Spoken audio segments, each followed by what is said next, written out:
I'm liquid water with the power to transform. Ice shattering, still you sweat on the dance floor. I'm palm pushing, opening doors and platforms, handsaw. I pull the last straw, it's that raw. Even a white lie could come from black force. I rap like Tarek Trotter mixed with mass force. Fast forward deep in time, what's the past brought? Transporting dimensions, no passports. I plan for revenge attacks and vendettas. I'm trying to kill a rapper with 11 letters. Slap a man back with zero panties. 5, 6, 7. This is 8. Are you sure? Episode 8. Well, cool. Let's go. Episode 8. Welcome back. Sometimes it doesn't always work. Sometimes it doesn't always work. Clearly, we don't always flow in sync. Sometimes I'm expecting Shakk to talk. Sometimes he's expecting me to talk. And we're still learning. This is still a growth process, and it's going to be painful along the way at times. I'll listen back and I'm going to cringe back to your voice every time. What do you think of the last few podcasts? Like, let's recap a little. How do you feel about them? I'm happy. Let's start from number 1, though. Start from number 1. What did we break down? Our first one. We broke down liquid water. Yeah. Yeah, we broke down. I think that went very well. Listening back to the way my voice was, what I'm doing is like, there's a little bit of awkward laughter in there. There's repetitive words in there. There's no pronunciation of the T's in there. But overall, I'm pretty happy with how it went. Yeah. For a first podcast, mate, I don't think it could have went much better. And for two people just throwing themselves in the deep end, we spoke a little bit about where we were in the past when we were originally planning the podcast and going through the process where we were. The first time we done it, we filmed it in my flat. We had a load of mates around. We got drunk and we just seen what happened. And I've watched that back and I'm just sat there like touching my head, playing with my hair, like fidgeting, because it's just a very nervous time for me and I didn't feel comfortable whatsoever. But I knew there was something that I wanted to follow through. I knew it was a passion of mine, and I was thinking, I'm going to keep going with this. I'm going to keep on pursuing it. I'm going to think of topics to talk about, and I'm going to keep on trying to get other people alongside me and believe in it. And then we go around your flat, me, you, Chrissy, me, you, down in Chrissy, etc. And we'd have the phone on the TV. I bought a little microphone that we plugged into the laptop, and you know what? We just try to make things work. And what we were doing is we were practicing for the first time of doing it properly. All along the process there, we were taking the steps that we needed to take to learn about what we really wanted to talk about. And yeah, that was just a full learning process before we came to this first podcast, and we were like, yeah, let's go for it. Let's follow this passion that we really believe in. Me and you are fully sold on it. We believe that if we keep going the way that we're going right now, we can make other people find a passion of theirs, and we can make them follow through with their dreams. You don't have to live life the way that you're doing it right now. You can achieve much more if you really find your passion. It's something inside everybody. Just find out what it is and just pursue it. Yeah, absolutely. Yeah, I agree. The first one was really good. I enjoyed it a lot when I look back on it. I enjoyed doing it, but obviously there's a lot to take from it as well. Like, I think the second one we done, that so far has been my favourite one. The second one we touched many different topics in the second one, and you know what? I think we were both proud of ourselves with the fact that we listened to number 1. How many times did you listen to number 1? Yeah, a lot. A lot. And you were coming out and you were hyper-analysing yourself. You were super critical, and I was doing the same thing to myself. I remember driving home from your flat one night, and in fact it was the night we released it, and I just had visions of people messaging me saying, Jesus, like, what are you doing? Like, why have you put this out there? It's a big thing to do, though, isn't it? Just to put yourself out there. Yeah. Right now we're just putting ourselves out there to be judged. Yeah. And sometimes it's an uncomfortable feeling. It is. But the bigger picture, in the bigger picture, it's irrelevant what other people think of us, because we're doing this for a reason, and the reason is it's just to grow. To grow.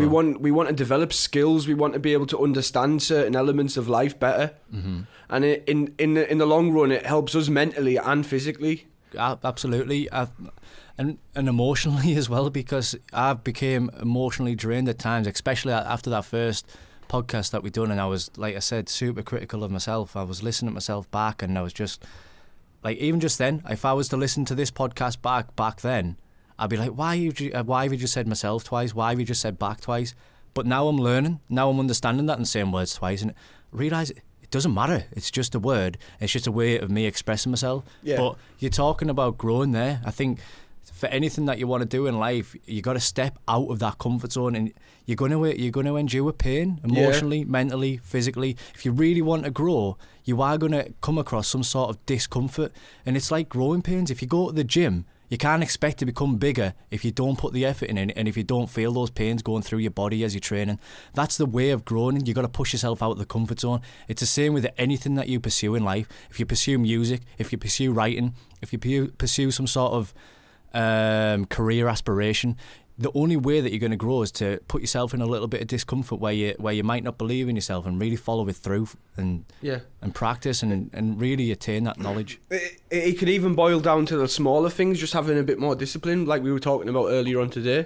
You just even if you want to have a bit more discipline in your life, you want to wake up a little bit more earlier, you want to eat certain types of foods at certain times, you want to follow a certain regimen, whatever you want to do, there's just ways around it, and you're going to feel uncomfortable every day. Like every day you're going to be faced with challenges, and you got to ask yourself, who's in control here? The voice in your head, or are you in control? Yeah.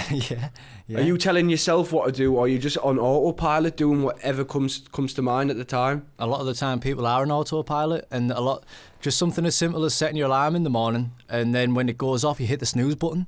Why did you set the alarm in the first place? I'm terrible for that. Are you really? Honestly, I'm so bad in the mornings.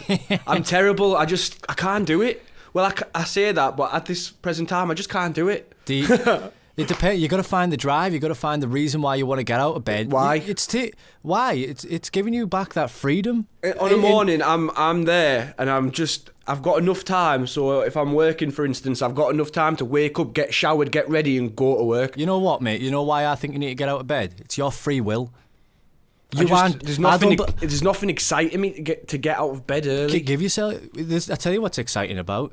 This full world that we live in. We live in such a beautiful place. Yeah, we're damaging it, but we live in an amazing place. We live in an amazing part of the world. You got a lot of life to live. We're still young. Why not get yourself out of bed? If you were to repeat the mantra to yourself every single morning, what would I do today if today was my last day on this planet? What do you think you'd really do then? I do that often. But do you know what? It doesn't involve me getting up early. No, you know what? Sell it to me. Tell me. Do you know what attracts me about waking up early in the morning? What? Is if I was a bit more disciplined in my life. Yeah. And I was doing a lot more, maybe like exercise in the morning, maybe having my fruit shake, whatever you're saying. Like, I don't wish, but like, those are the type of things that would attract me to wake up doing in the morning. But right now, I don't have the mental energy to do that in the morning. You don't have the mental energy. Not first thing in the morning. When I wake up, I do not have the energy to do those things. Or you don't believe that you have the mental energy. Everybody has the mental energy, Shakk. It's whether you believe that you've got the mental energy. And at the end of the day, you're sat there and you're telling yourself now, you're limiting your own beliefs, because you are telling yourself, I don't have the energy. Why not reverse that? Why not give yourself a purpose? Why not have something to look forward to? Why not give yourself a positive motivator instead of concentrating on the negative? Yeah. Take control of those thoughts. Do something positive in the morning. You're right. Give yourself a reason to get up early. But at the same time, I don't want to preach to everybody, because some people do like to lie and some people do like to stay up late. Some people like to, and I'm one of those people. I get creative at night. Yeah. At night, my ideas suddenly just start coming in, especially if I'm trying to sleep. That's when my ideas start coming. You know what's like when in still moments, that's when you think the most. And at those times, that's where I'm getting ideas. And it just, before I know it, I'm staying up quite late. And it's just the way it is. But those are the type of things that attract me waking up in the morning. You know, like, you have a certain image for yourself in your head. Yeah. Like, and when I imagine myself a little bit further in the future, as I keep maturing, I'm still a young lad, I'm still maturing. And that final image of myself is the person that is disciplined, who wakes up in the morning. So subconsciously, I'm working towards it. You're creating an image in your own head. So then if you're creating an image in your head for the future, then what you will naturally do along the way is you will follow those steps that come natural to you, because you know what you want to be. But the only problem is, a lot of people see themselves in the future, and they see a desired state in the future. They see themselves in the present state right now, and they're somewhere in the middle, and they don't really know how to fill the gap between their present state and their desired state. Yeah, that's the people that have. That's the people that believe that. You know, when I say I see myself in the future. Yeah. Those are the type of people that the person that they see in the future, they feel like they're living in that right now. and that's what causes the conflict internally. Yeah, like a crisis. Yeah, it's a conflict. You have a conflict inside because you imagine yourself being this person right now, but in reality, you're portraying a completely different character. Yeah. And that's where your anxiety comes from. So at times, you've got to find out who you really are. Are you really this anxious character, or are you something more than that? Do you want to be something more than that? Do you know, as I grow older, I find myself asking these type of questions to myself more. Like, I'm starting to understand myself a lot more. Like, who am I? What am I interested in? What type of things do I like? Because I'm very passive on a lot of things. Like, on a lot of subjects, I am very passive. Like, I just don't really have an opinion on it, and I'm not too interested. Do you want an opinion? But you don't need an opinion on everything. No, not at all. It's nice to be opinionated. A lot of people say that the term is quite negative, but I think it's good to have an opinion just to show that you got a little bit of knowledge on a subject. Yeah, you don't need to be vocal and outspoken and aggressive about your opinion, but it's nice to have a foundation of knowledge there. So being opinionated, I think we have mentioned this in the past, it's not always negative. Like, a lot of people will put a label on that, put that label as a negative spin. They don't think it's a good term, but you can use it to your advantage if you really want it to be. But you don't need to have an opinion on everything, and you can be passive towards certain things. Yeah, just staying on that point, I have things that are like my core values, and I have things that I love. Yeah. Like, I love understanding people. I love understanding behaviour. I love history. Yeah. I really love history. You don't love geography. I love geography. I love what's going on at the moment in the world. I'm really like looking into things, and these are the things that are close to me. Yeah. But there's a lot of things I'm passive on still. And there's only so many hours in the day though, Shakk, and there's a lot of things that I'm passive on, and I've realised this, but it's when you I used to look into conspiracy theories and stuff like this, and then you kind of go so far down the line and you're like, hang on a minute, I'm no closer to knowing the truth. At the end of the day, I'm believing one person's opinion over somebody else's opinion.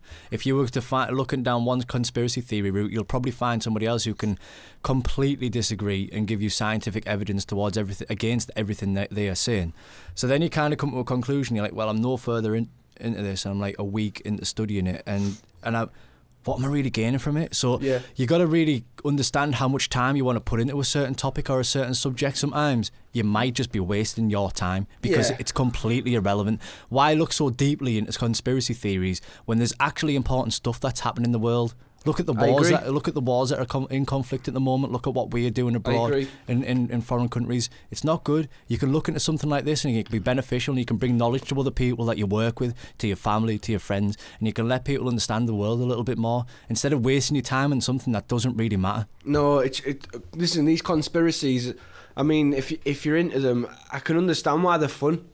They are fun. They can be fun. Although I haven't looked into these type of things for a long time. Same. But there's just so much out there, and the conspiracies, them type of things, are just they're just simulating you for that period of time that you're watching them, but it's not actually giving you anything that's solid. Yeah. So you're not gaining anything that's useful. You know what? And all it does, it sidetracks you from what's really going on. It's a distraction. That's what. So where you just said sidetrack there, I was going to go down the route of distraction, and the people who look into conspiracies are the type of people who will like go against the corporation. They might like that sort of way inclined. Like they don't want to get bought into that lifestyle because they look at that lifestyle as a bit of distraction from what they're really on this planet for. So these consumer people who want the big house, who want the fast car, they're getting distracted constantly. Now, the people looking at conspiracy theories quite often are against that little bit of lifestyle because they look at that lifestyle like someone is trying to give you a distraction from what you really want to achieve in life. But also conspiracy theories in themselves, they are massive distractions from what you really want to be in life, from what you really want to achieve in life. Yeah, it's a I can see why it's fun. And there is some conspiracies out there that hold a bit of weight. But if you're looking into like who shot JFK too much or whatever, something along those lines, you're wasting your time. Although it is fun, I've got to admit, it is fun to understand the situations. Yeah, that's but don't go too deep. Yeah. And I got to admit, like there's a lot of stuff out there that's just like you don't even need to know. Like say the flat earthers, for instance. Like it's irrelevant to me. Like it's irrelevant to me to even be bothered about it. Yeah. So that's the way it is for me. There's so much more that I can look into that gives me such a better understanding on things that are going on around me that are solid. Yeah. that I could be focusing on, and it's just really easy. So people look for these easy things that simulate them, and at the moment, in general, education's so poor, like that these things interest us more than actual solid facts, things with substance. Yeah. Look at the news, for instance, it's full of absolute shit. Yeah. It's just it's fear-mongering at its finest. Yeah, yeah. And before you know it, people are worried about the wrong things and not looking into things correctly. Fear. They do instill fear into our society. Like, just something as simple as a bike helmet. Does every kid, like... People might disagree with me on this one, and feel free, this is my own opinion, and I can understand why people might say that kids always need to wear a helmet. But come on, do they really? Or we just bought into a fear there? Have we just bought into a fear that you always need to wear a helmet? Because I don't believe that you always do need to wear a helmet. I believe there's a time and a place. But now we buy into this system that teaches us that helmets are bad. I mean, sorry, it's bad if you don't wear a helmet. You must wear a helmet. Helmets will save your life. Yeah, no doubt in times they will, and people will disagree with me on this. But I don't believe that you do need one all the time. I think it's a bit of a con, especially with the price that helmets are these days. It's not so easy for someone who's buying their child a bike to then go and buy a £20, £30 helmet as well. Yeah, I understand that, but in the long run, it's almost like I'd rather the kid wear the helmet personally. Yeah. If I had one. Not what's like your decision behind? I don't think all the time. I think like, at times. I think like in a park, like say in a grass area on the park, why not? Yeah, that's what I'm trying. On a road, yeah, absolutely. There's cars there. You could get hit by a wing mirror. Anything, something as simple as that. You can fall off your bike and hit the curb, but you can do that anyway. You can trip over and hit the curb at the end of the day. All I'm saying is there's a time and a place. You don't need to buy into the fact that you need to wear a helmet all the time. It's just somebody putting this fear into you as a person, and then you're buying into it, and then you become a consumer. You then have to go to the shop, you have to buy the helmet, you have to spend the money that people are making an absolute fortune off. So it just goes into the advantage of these big corporations. And this is one I was going to talk about earlier. So you talk about like people looking into the wrong things that they might waste the time looking into. You talk about the news being full of rubbish. Yeah. And the majority of it is. Why don't people look into themselves as a person so much? Why can't people look inside on themselves? And you mentioned core values earlier, and how many people are listening to this right now do you believe understand their own core values? How many people realise that they value integrity so high, they value love so high, they value authenticity so high, they value freedom so high?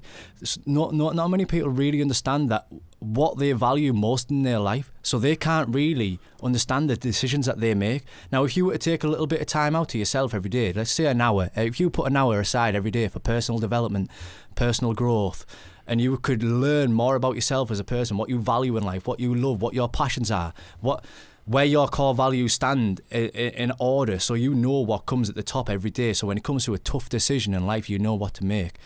Why don't people take themselves away and put a little bit of time aside for personal development and personal growth? And I think the world would be a much better place. You'd have a lot more empathetic people, because people can see life through somebody else's eyes, through somebody else's glasses, from somebody else's perspective. You can have a little bit of a paradigm shift for yourself, and you can actually just get a better understanding of what's going on. Yeah. It's a bit of psychology there as well. It's valid. You can understand other people's emotions, but people don't do this. People don't put time aside towards personal development, but they put time aside to go to the gym and get bigger and look good. But why? That's people like aesthetics. Yeah, well, that's fair enough, and I can understand that, and that should be part of it as well. But what I'm saying is, personal development and personal growth is equally as important as your physical well-being. It's such a valid point, and we can actually dig into this quite a lot. So, I mean, first of all, I think generally you can boil down to self-awareness. Yeah, self-awareness. People just aren't aware that they're not looking into these things. They feel like they're completely fine going through life, because you know what, they forget that they're going to die one day. It's simple as that. And one simple thing is like, all we need to think is treat people how you'd want to be treated. Yeah. And imagine, but you get distracted by the news, you get distracted by this, that, and the other, and you look at someone like Boris Johnson when he made I don't know how you feel about this, but Boris Johnson made the statement saying women in burqas look like letterboxes and whatever. I can't remember the second thing he said, but basically, all right, it's fair enough if you feel that way, but to dehumanise a female. Yeah. So when someone walks past the street, at someone in a burqa, instead of recognise them as a female, as a human being, they're going to look at them like an object. Like a letterbox. They're going to become unsafe in the streets. And I completely understand if you have these views about Islam and all this stuff. And myself, I'm not religious. I haven't been brought up religiously either. And but I sometimes feel like this is too far, and you got to realise what type of agenda is being pushed out there. Well, you know what, mate? I'm going to just throw it out there, but what a prick. Like, he clearly can't see life through anybody else's eyes except his own. He can't understand that when he says words like these, that it might actually hurt people. Yeah. It might actually offend people. It might actually create a bit of momentum behind people who do not like these sort of people. You know what I mean? They're just going to give these a little bit of something to cling on, a little bit of something to grip on, something to joke about at work. It's not funny. This person has feelings. These people have feelings. And why would somebody like talk about them in such a negative way? Yeah, it's crazy. So even if we dig into that there a little bit, even if you don't agree with it, it's the person's choice to wear it. And I'm sure there'll be cases in Britain where there might be like a small percentage, like 1% of women the husbands or someone might force them to wear this. Yeah. And in that way, we need to work on tackling that type of shit. Mm-hmm. Where the majority of women, 99% of the women that wear them in Britain, they actually choose to wear them. It's nothing in... Yeah.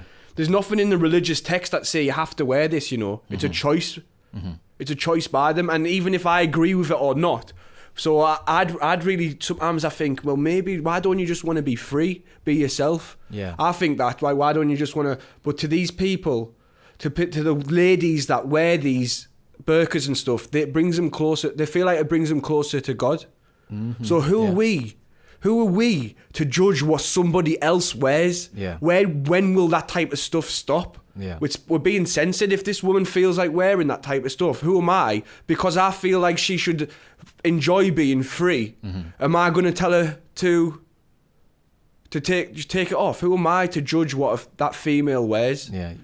We are nobody to judge what that female wears. She can wear whatever she wants. She can wear whatever she feels like. And it comes down to self-awareness. It does come down. It comes down to self-awareness. So if you go back to Boris Johnson, go back to core values, do you think he's ever done some personal development, some personal growth? Do you think he's ever... he's a very knowledgeable man. Of he course. Could not be in his position without it. His whole family are, but do you know what it is? It's more of a political move, because people in the position of Boris Johnson, they've got teams and they've got people that look into these type of trends and what would get them more political power. Yeah.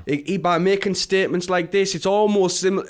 It's pretty much identical what Trump done in his run-up. Mm-hmm. He will take... So these really strong right-wingers will feel some certain way, mm-hmm. and they'll support them. So you're looking at probably Boris Johnson being a future Prime Minister by making these statements, and you know the strong right wing. Now you've got the Tommy Robinson followers and stuff. Mm-hmm. The picking up movement. This you can see it for yourself. It's tactical, and it's very tactical. And the point I was trying to make there as well, when we were linking into these women. Yes. You talk about people not wanting to work on themselves. They're more bothered about aesthetics, how they look on the outside. Well, look at this current climate now with social media. Look at all the plastic surgery that goes on at the moment. People are more bothered about how they look on the outside rather than looking within. Yeah, they're happy to spend a lot of money on getting their lips done, but they're not happy to really understand the inner workings of their own mind. They're not happy to understand why they judge others and why they're so scared of being judged themselves. Yeah. Again, I'm going to go... In fact, you know what? I'm going to bring it on core values properly this time. It's so important for us to understand what's most important to us in life. And you can't necessarily class family as one, but you can class love as one, because love will come under the bracket of all relationships, whether it's family or friendship. So you can't necessarily have an outside sort of influence on it. It can't be an object, it can't be a person, it can't be a thing. It's got to be within inside you that lives internally, emotionally, mentally.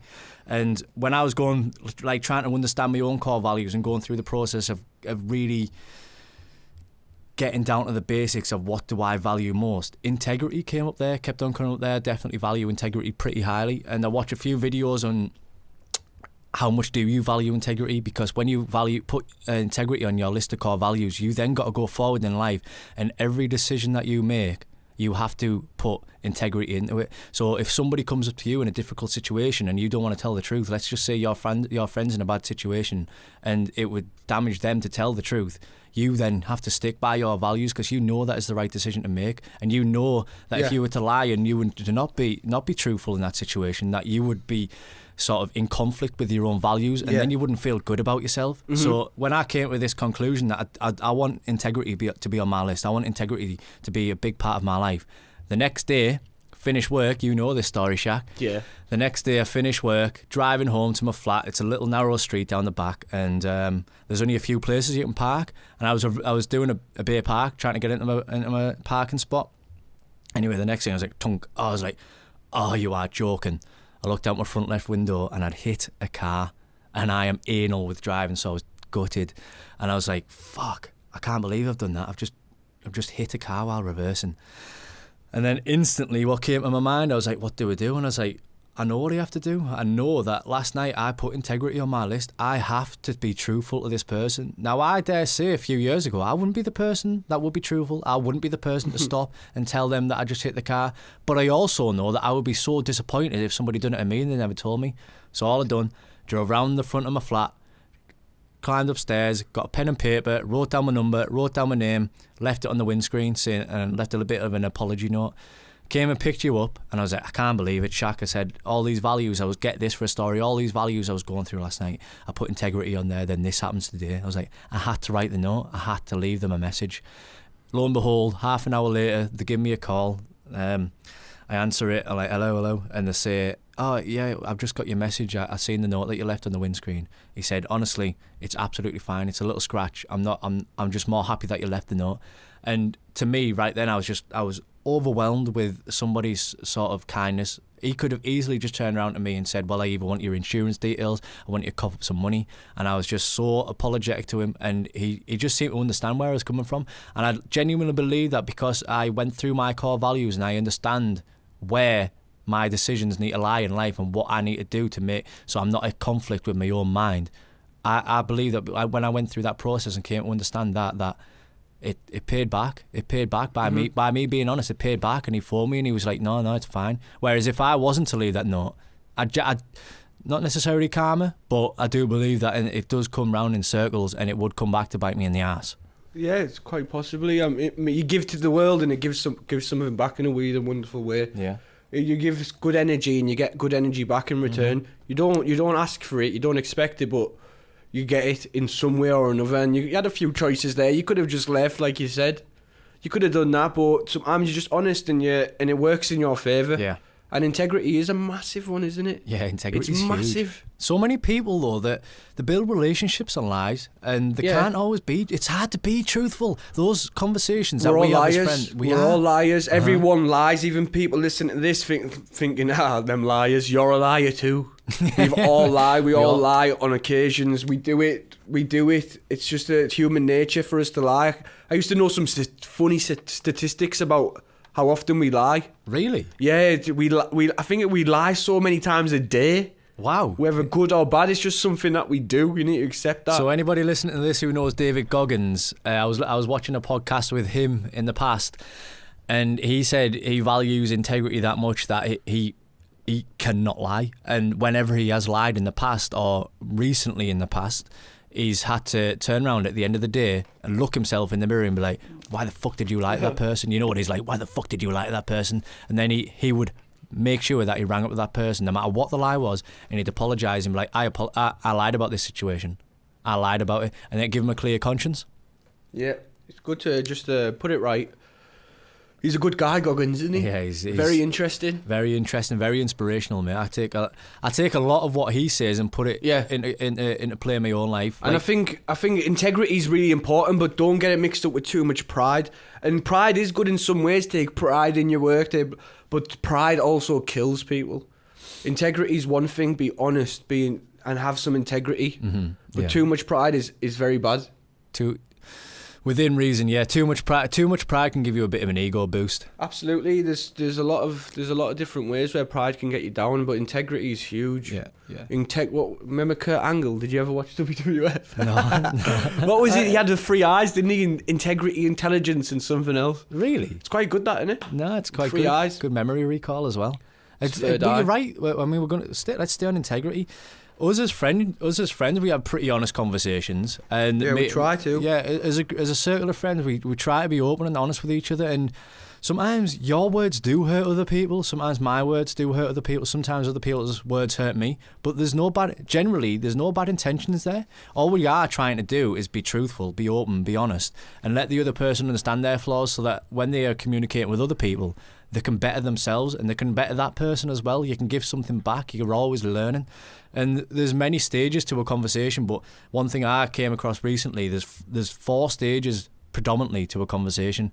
The first stage is what you mean to say internally, so what you consciously mean to say. But then second, it's what you actually say out loud. So what you consciously mean to say in your own mind isn't always the words that you speak, because we aren't all perfect. We can't always put the perfectly accurate sentence across to the other individual. And then the third step is how that individual hears us. So what that individual hears, how we say and what we say. And then fourth, it's how they interpret what we say. So from what you actually mean to say in your head consciously, it's got to go through 3 more steps before they actually interpret the data of what you just said. Yeah. So conversations can quite easily get lost. Yep. So that's why it's so important to be honest, to be completely open in your words, be quite accurate with what you're saying. And you know what? Just slow it down. Like I'm quite conscious now about sometimes speeding, talking too fast. Let's just slow it down a little bit. Let's just take our time to understand each other fully. Yeah. Our accent is quite a fast talking one. It's not very smooth. It's a little bit rough around the edges. So sometimes we just need to slow it down a little bit and really make sure that the other person understands what we are saying, because we are not going out there to intentionally hurt the other person, but sometimes we actually are. Yeah, language is such a complex. It can be really complex if you don't know it well, or it could be really simple if you do understand it well. And it's an ongoing lesson. Language, the English language is complex. Any language is complex, and you, like you say, them 4 steps. So even just you think of what you want to say, but sometimes you don't have the words to say it. You don't have the English. And it happens a lot to young people, especially. Like, I can relate to this because it happened to me when I was young. So when you don't have the words, you act on emotion. And that's why you got a lot of kids acting out, and you got a lot of adults acting out. Yeah. Adults are probably worse for it. Adults probably are. You know what? Way worse. Kids show their emotions, at least. Adults tend to hide their emotions. But another funny thing is, I read it in a book, The Chimp Paradox by Professor Steve Peters.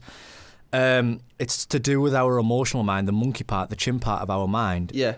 That is actually 5 times quicker than the frontal lobe. So our neocortex. Yeah, that's the one. It's 5 times quicker than that. So the emotions that we are thinking, our brain actually isn't quick enough to think about what it's going through and put it into words to the other person. So we are actually a little bit behind. So that's why it's so important to slow it down, understand what your emotions are doing before you speak them in words, because you're not going to fully understand it straight away. It's going to take a little bit of time for your own brain to catch up with your emotions, and you're going to be like, this is how I'm feeling, and this is why I'm feeling like this. And then to take that integrity back into the conversation, the honesty, then you can be open to the other person, and then they can receive your words, and they can take what they want to hear from it.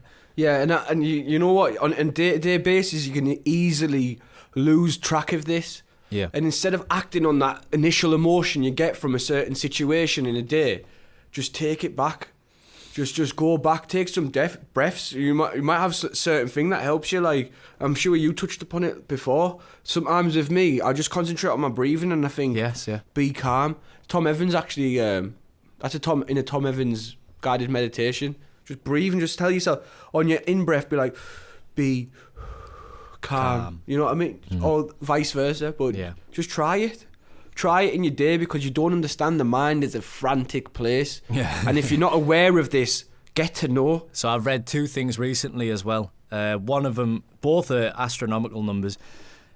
One of them was you have 60,000 thoughts a day. The other one was you have 90,000 thoughts going through your head a day. So either one of those numbers, they're massive. That is a hell of a lot of thoughts going throughout your brain every day, every single day.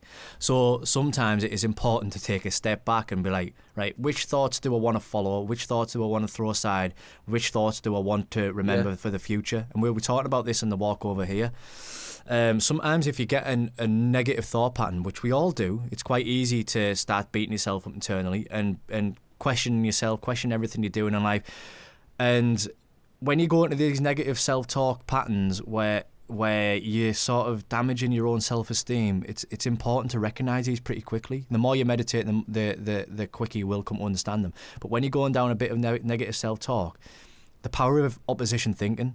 And so as soon as you recognise that you're in a negative thought pattern, have something, or have a mantra, have something like that in your mind already, so that when you recognise that you're on this negative thought pattern, that you can overcome it, and then you can bring something positive in your life. So what I've started doing recently, and this is only over the last week, whenever I've been in this negative thought pattern, this negative thought process, I've tried to, as soon as I've recognised it, which is coming within a couple of minutes now, like if I've got this thought pattern looping around my head, it tends to last a minute or two before I'm on track to it. And I'm like, nah, let's stop this.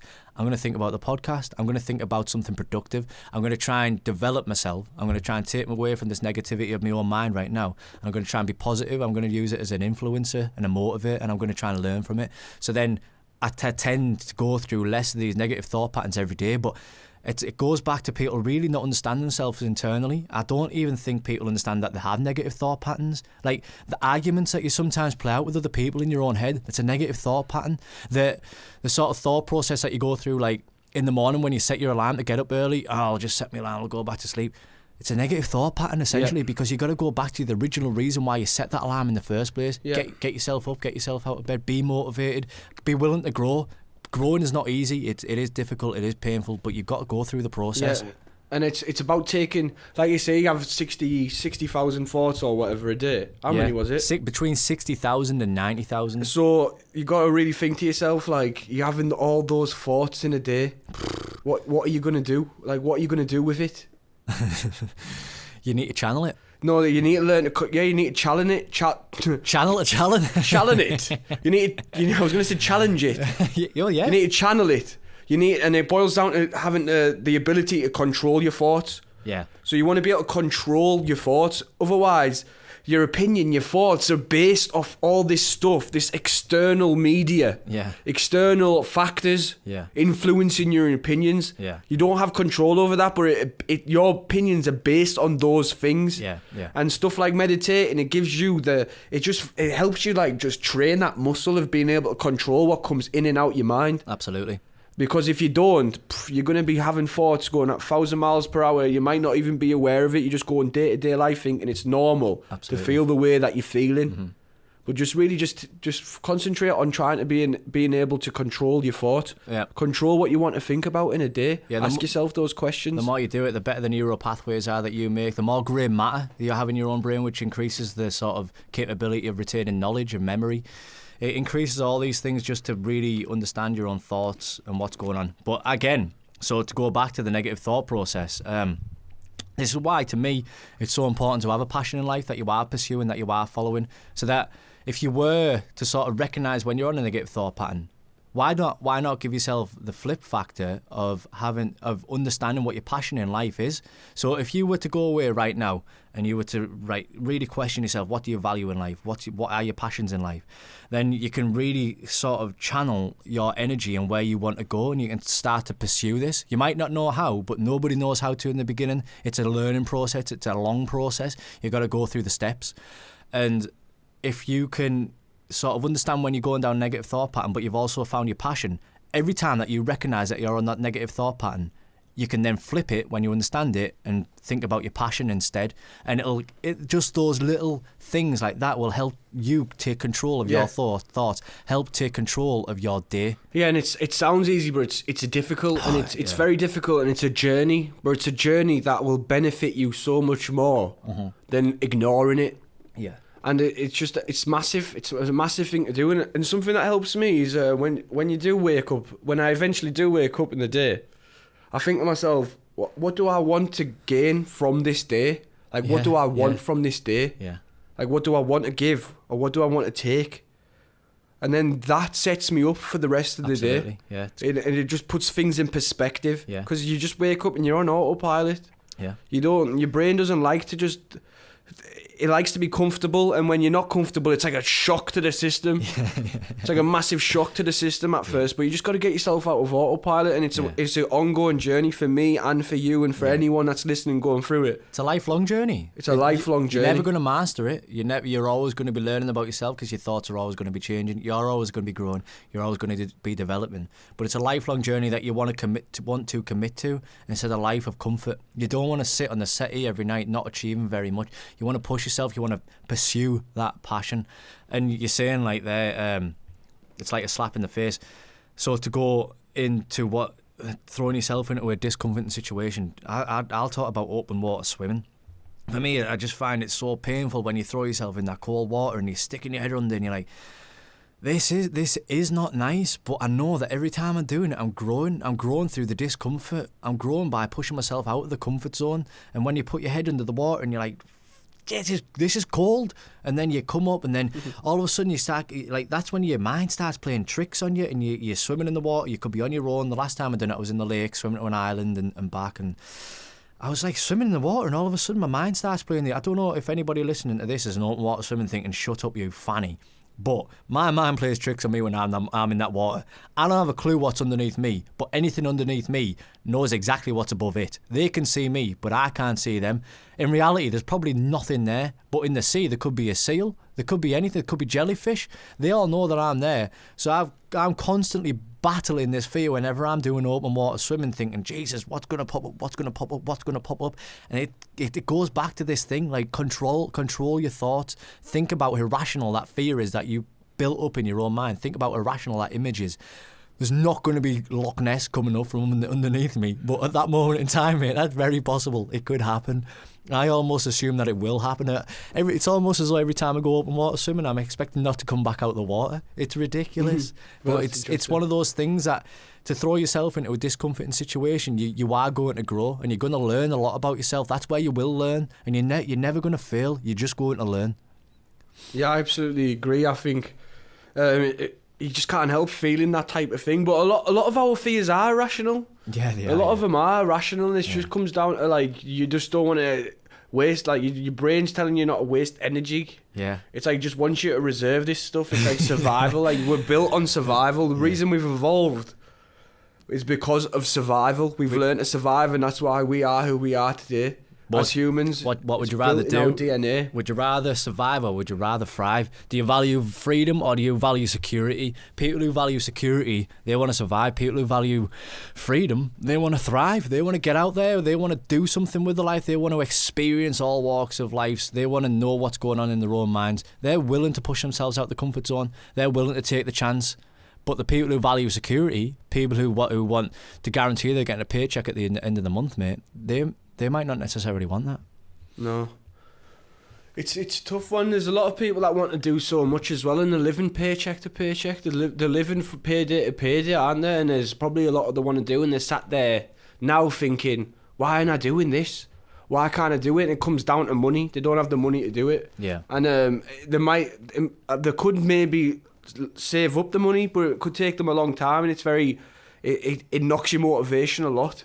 Mm-hmm. And to those type of people, what do you think that it's best for them to do in those situations? Like, what can you concentrate on so you can focus on the things that will directly impact the quality of everyday life? So, how can you really go about it? You got to think back to times in your life where you felt the most fulfilled. In my eyes, so if you were to think of the last day where at the end of the day you might have stuck your legs up on the couch and thought, you know what, I don't need anything right now because I feel so satisfied with how my day has gone today. And then you need to work back through that day and understand what you were doing. You might have been doing something with your family, you might have been doing something hard, you might have been doing some art, you might have been doing some writing. Yeah. But whatever it was that you were doing throughout that day, that's probably what you value highly. So if you think about the values you can take from that day, if you were, let's say, take you for example, if you feel very fulfilled after the end of the day, if you wrote 2 songs, then it's because you've been creative. So you value creativity highly. So that means on your values list, you will put creativity on there. Yeah, absolutely. And there'll be more stuff that come from that. Fulfillment, just the fact that you feel fulfilled at the end of the night. Fulfillment's got to be on the list as well. So that means that you can't take comfort, because you can't also take happiness within reason, because you're only going to find happiness from things that you do instantly. But fulfillment is a lot stronger than happiness, because that fulfillment is where you've just got that sense of pure bliss, that sense where you have got your feet up and you're like, you know what, I've achieved something today. And it's a much more, I don't know, euphoric feeling than happiness. Oh yeah, and I think it's important to set yourself some target. Yeah. It's good to set yourself goals that maybe seem impossible at the time. Yes, absolutely. I mean, we've set goals for this podcast that this seemed impossible at a certain point. It didn't seem impossible. It seemed extremely difficult to get it going. It seemed like something that was going to be really hard, and it went from 4 of us starting off, and it's gone down to 2 of us. Me and you have ended up cracking on with it. Yeah. And it's something to be proud of. I mean, we started off trying to recap the episodes, and I think we got sidetracked at episode 2 or something. Because there's just so much to talk about. But like, it's been a journey so far, and I think we're improving all the time. I know we look back, and I look back on quite a few of the episodes, and I think I could have done so much better there. Yeah. But come and sit. You got to try and sit in this seat and try it yourself. Yeah. You know, it was just one of them things that like it was scary to do, especially for someone like me that I'm a rapper, I'm an artist, musician, whatever you want to call it, and putting myself out there, like my full personality. Sometimes it's good to have that little bit of mystery about you. Yeah. And I've gone through a lot of changes. Nice. As well. And there would have been a time where I wouldn't want to show all the changes that I've been through. I'd rather have kept that tough exterior. Yeah. You know, not give people too much. The bad boy image. Yeah, the bad boy image. But there comes a time where you've got to put yourself before other people's opinions, and a lot of the time, there's a lot of the time we're too busy trying to impress people we don't even like. Mm-hmm. And that's it, isn't it? We're trying to impress people we don't even like, so there comes to a point there where you got to just think of yourself, put yourself first. Yeah. Because then you don't even like those people. Why are you trying to impress them? Yeah, exactly. Why are you trying to impress them? How much do you value that person's time? How many people are out there now and they're not pursuing something that they really want to do because they're scared of being judged? They've got a fear of judgment. I bet there's a lot of people that maybe people listening to this right now. You know what? And they're not doing it. The worst thing is about that as well, what you're saying right there. People have a fear of judgment, but they don't even realise they've got a fear of judgment. They don't even realise that the way that they act at certain times is because they're scared of being judged. And sometimes we all are. We're all scared of being judged, but it's up to us. It's up to us how we sort of confront that fear of being judged. Yeah. And I have this conversation with someone close to me quite often, and they always say, I'm not scared of being judged. And it's like, you don't need to be defensive about it. It's not an insult. It's just a matter of fact. There's nothing wrong. Most people out there are scared of being judged. There's nothing wrong with it. It's a battle. It's an ongoing journey for that as well. I go through it every day. Yeah. Every single day. But the main goal is, don't forget what you started. If you've started something and you're getting sidetracked, don't forget what you started it for. Yeah. Because it's easy to get lost in these things, and it comes with time. It comes with practice. You've got to focus on you. Stop trying to impress people you don't even like. Yeah. Because do you know what? It's better to have What would you think? Do you agree? What do you think? It'd be better to have way too much or way too little? Mm-hmm. Yeah. It'd be much more of a problem to have way too much. Mm-hmm. Because you're living a completely different life at that point. You've lost your values. You've lost touch with reality. Yeah. Having way too much. So if you're in that situation where you don't have much to show at the moment, focus on those little things. Make some steps. Set yourself some targets. Don't be fucking bothered about what anyone else is thinking of you. Don't be scared. Don't be scared of being judged, because when somebody judges you, it's their opinion. And to quote Plato, opinion is the medium between knowledge and ignorance. So somebody's opinion of you, it's just ignorance at the end of the day. It doesn't really matter, and you don't need to even take into consideration what their opinion is. You should just concentrate on yourself. It's absolutely irrelevant, and it stops a lot of people from progressing. So if anybody listening to this thinks they've got a passion inside them and thinks that they want to pursue it, thinks that they want to follow it, but there's something holding them back, it's very likely that what is holding you back is that fear of judgment. Now, don't be scared of that. Don't have that fear of judgment. Confront it. You're going to grow. You're going to push yourself outside the comfort zone. It's going to be scary, but do it. Go forward with it. don't care what other people think of you, because in reality, most people will think something good of you. Yeah. It's only a minority of people who are going to judge you badly Absolutely. for that. So fuck them. Exactly. And do you know what? If you feel like you've got a good group of friends, maybe, but if you feel like you can't really talk to them about those type of things, follow us on Instagram and send us a message. Yeah. We'll talk to you about that type of stuff. If you don't want to feel uncomfortable talking about it with anyone else, don't even think about it twice. Yeah. Give us a message. What's our Instagram? Yeah, it's growth_over_comfort. Follow us. Send us a message. And if you go on to the iTunes store, you can search for the same title, Growth Over Comfort. Subscribe to us on there. We're on YouTube. Subscribe to us on there. We're going to be setting up a Twitter account. We've got a Facebook page, Growth Over Comfort. Follow us on all platforms. If you ever think that you've got something to share with the world, if you ever feel like you've got your own passion that you are pursuing and you want to come in here and talk about it, give us a message, because what we want to do is be proud of where we are from. Get anybody in the Northeast who's following their own passion, something like what we are doing ourselves. This is us following our passion. Get on board. We'll help each other grow. It'll be discomforting at times, but it will happen. And you know what? We can go places if we really want to. What do you think, Shakk? Yeah, I agree with that. Message us if, like you say, if you've got something interesting you want to talk about, you feel like it's worthy enough to share to the world. Yeah, give us a message. Let's talk about it. If you just don't feel comfortable talking to your friends about things, give us a message. Let's talk about it. Yeah. Let's just build some positive environments here, because male suicide is at an all-time high. There's all this stuff going on about mental health, isn't there? Mental health. It's important. It's important to us too. Yeah. We don't want to know there's people local to us that have ambitions, that have drive to do big things, but they feel like they're not supported. Yeah. That's the worst feeling alone. Yeah. Well, you're not alone. Before I met you, I was worried to do what I'm doing now. Yeah. Now look at me. I'm doing this week. I've got 3 shows. Yeah. Why? Exactly. And it's just building up constantly, and it's because I used to feel alone. I didn't realise like I wasn't taking things seriously until I had that positive reinforcement. People telling me things, telling me how it is. Mm-hmm. And that's what we'll do for you as well. And hopefully over the time of this podcast, the podcast will help you with itself. Absolutely. As we grow, you grow. Yeah, absolutely. And Shakk, you're a massive inspiration to me. You're one of the biggest influences why I'm sat in this seat right now. So thank you very much for you being you. Thank you very much for you being you too. It works hand in hand. Yeah. You inspire me just as much. You've done that. Remember that run on Helvellyn? Yeah. If you haven't watched it, it's on our channel. Yeah. Just after this video, go and watch that. Yeah. You do things that are just very inspiring, and you got the Iron Man coming up. Yeah. Oh no, sorry, not coming up. At this point, it'll be in the past. You've done the Iron Man. Let's not curse it, Shakk. Let's not. No, you've done it. It's already happened. I've done. You've done the Iron Man, and the results. We'll tell you all about it in 2 weeks' time. Nice. And anybody who has listened to this podcast and feels like they got something to add, give us a message. If you want to come on, you can come on. If you want to just speak to us, well, let's talk. Cool. But it's been a good one. It's been fun. Yes, Peace man. out. Yeah, man. Thanks, Chris. Thanks, Chris.